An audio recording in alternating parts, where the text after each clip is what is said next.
The benefits of having a strategic approach towards energy management can range from improved energy performance, behavioral change, to lowered costs from production and resources. Your company needs to start with strong will and dedication to the energy matter because it can easily become a lower priority in comparison to the production dynamics. But accounting for energy can lead to enhanced production quality, shorter time from production, and preserving resources as well. Benefits of using energy management practices are having a more structured approach towards energy management, allowing for continuous improvement of energy performances, and overall energy and cost savings in the short and long term. I'm Katerina Dimovski, Project Manager for Energy and Sustainability at Georgia Tech Manufacturing Extension Partnership.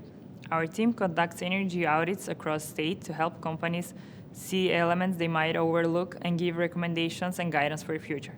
Contact us to learn more about how you can improve your energy consumption today.